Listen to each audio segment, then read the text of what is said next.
देश में लगातार जनसंख्या बढ़ रही है। जनसंख्या के साथ साथ एजुकेशनल इंस्टीट्यूशंस की भी बढ़ने की जरूरत थी। सरकारी स्तर पर जितने educational institution, specially in higher education, professional education, जितने होने चाहिए थे वो नहीं हुए। लेकिन private educational institution, professional institution काफी मात्रा में खुले हैं। लेकिन वहाँ रिजर्वेशन लागू न होने की वजह से और पैसे के अभाव की वजह से वहाँ SC, ST, OBC के बच्चे नहीं पहुंच पाए। 2008 में Ashok Kumar Thakur versus union of India, जिसमें कॉन्स्टिट्यूशनल बेंच ने आर्टिकल 15(5) को जायज ठहराया और SC, ST, OBC को प्राइवेट एजुकेशनल इंस्टीट्यूशन में रिजर्वेशन देने को जायज ठहराया। 2014 में Pramati education trust versus union of India, इसके अंदर सुप्रीम कोर्ट ने क्लियरली ये डिसाइड कर दिया कि 15(5) जायज है, किसी के फंडामेंटल राइट का उल्लंघन नहीं है और इसमें SC, ST, OBC के बच्चों को प्राइवेट एजुकेशनल इंस्टीट्यूशन में भी रिजर्वेशन देने का जो प्रोविजन 15(5) में किया गया है वो कानून के सम्मत है और स्टेट गवर्नमेंट और सेंट्रल गवर्नमेंट इसको कर सकती है। लेकिन मजे की बात देखिए, जो रिपोर्ट सबमिट की संसद के अंदर, उस रिपोर्ट से पता चला शेड्यूल कास्ट के बच्चे प्राइवेट एजुकेशनल इंस्टीट्यूशंस के अंदर केवल 0.89% बच्चे पढ़ते हैं। अनुसूचित जनजाति के 0.53% बच्चे केवल प्राइवेट एजुकेशनल इंस्टीट्यूशंस के अंदर हैं और OBC के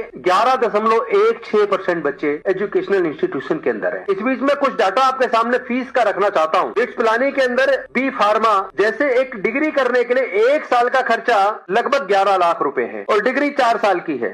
बी फार्मा MSc एक डिग्री अलग से है और उसका खर्चा भी लगभग 7 लाख रुपए पर ईयर है। ये data OP Jindal global university का है। इसमें साधारण BA 2025-26 में ट्यूशन फी 6 लाख रुपया और हॉस्टल फी 3,35,000 रुपया और इसी में BA ऑनर्स 6 साल का आर्किटेक्ट का 10 लाख के करीब 1 साल का खर्चा है और 6 साल की डिग्री है, यानी 60 लाख रुपया चाहिए। इसका मतलब यह कि क्लास 1 की नौकरी में भी जो शेड्यूल कास्ट आ गए वो भी अपने बच्चों की इन प्रीमियर प्राइवेट एजुकेशनल इंस्टीट्यूशन में पढ़ाने का खर्चा नहीं उठा सकते, क्योंकि एक डिग्री का खर्चा 50 लाख, 60 लाख, 70 लाख आता है। इस अपील के साथ कि केंद्र सरकार तुरंत इस पे सख्ती से इसको लागू करे, रिकमेंडेशंस को इस पे कानून बनाकर तुरंत प्राइवेट शिक्षण संस्थानों के अंदर SC, ST, OBC को रिजर्वेशन दे